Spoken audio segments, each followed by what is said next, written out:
आज आपण वराह जयंतीच्या निमित्ताने देशाच्या आणि महाराष्ट्राच्या कानाकोपऱ्यामध्ये हिंदू समाज म्हणून ते मोठ्या प्रमाणावर आपण जमलेलो आहे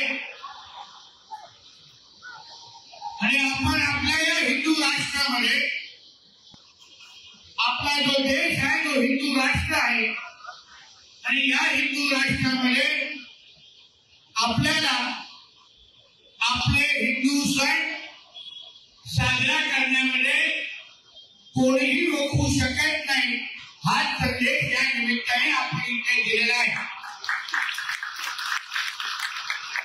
शेवटी वराह जयंतीच्या निमित्ताने आपण आपल्या धर्माला समाजाला एकत्र करण्यासाठी आपण इथे सगळे जमलेलो आहे। हिंदू समाज कभी किसी के साथ कभी गलत करता नहीं और कोई भी हमारे साथ गलत कर रहा होगा तो हम वो सहते भी नहीं। और इसलिए कभी मैंने महाराष्ट्र के मुख्यमंत्री हमारे देवेंद्र फडणवीस जी को पत्र लिखा कि हमारा इस हिंदू धर्म के हिसाब से हम महाराष्ट्र के सभी जिलों में वराह जयंती हमको मनानी चाहिए। उसके साथ स्कूल और कॉलेजों में भी वराह जयंती के बारे में हमको ज्यादा से ज्यादा अपने बच्चों को मालूमात देना चाहिए।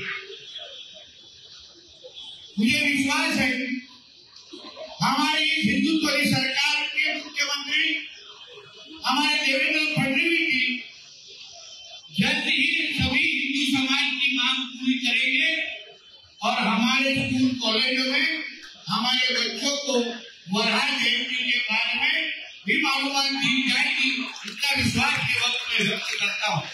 नाही, आमचा त्यांना सरळ प्रश्न आहे की आज विदर्भ असेल मराठवाडा असेल या भागामध्ये मोठ्या प्रमाणात शेतकऱ्यांना जर सर्वात जास्त कशाचा त्रास असेल तर तो रानडुकरांचा, म्हणजे रानडुक्कर जे शेतीची लंगडेतोड करतात, शेतकऱ्याला अक्षरशः संपवत आहेत, शेतकऱ्यांची शेती संपवत आहेत आणि शेतकऱ्याचं हे दुखणं ऐकून घेण्याऐवजी मायबाप सरकारमधलेच मंत्री जर शेतकऱ्याच्या शत्रूची जाहीर आरती करत असतील, त्यांना प्रोटेक्शन देत असतील तर याला शेतकऱ्याच्या जखमेवर मीठ चोळण्याचा प्रकार म्हणतात। माननीय मंत्री महोदयांना आमचा प्रश्न आहे की ज्या शेतीचा विध्वंस हे रानडुकर करतात त्या रानडुकरांना जेरबंद करायला, त्यांना मारायला मागच्या काळात सुधीर मुनगंटीवार साहेबांनी कायदा पण आणला होता। त्याला मारणं महत्त्वाचं आहे की त्याची पूजा करून शेतकऱ्याच्या जखमेवर तुम्ही मीठ चोळताय? त्याच्यामुळे या प्रश्नाची उत्तरं त्यांनी द्यावी। आणि राहिला प्रश्न वराह पूजनाचा, तर मी तर कालही सांगितलं त्यांनी घरात मस्त 2-4 डुकरं बांधावी, वराहाला डुक्कर असं म्हणतात, आणि रोज आरती करावी, आमचं काही म्हणणं नाही। पण महाराष्ट्राच्या शेतकऱ्याचा जीवन उद्ध्वस्त करणाऱ्या रानडुकरांबद्दल सरकारमधल्या मंत्र्यांना प्रेम असणं म्हणजे हे शेतकऱ्याच्या जखमेवर मीठ चोळण्याचा प्रकार।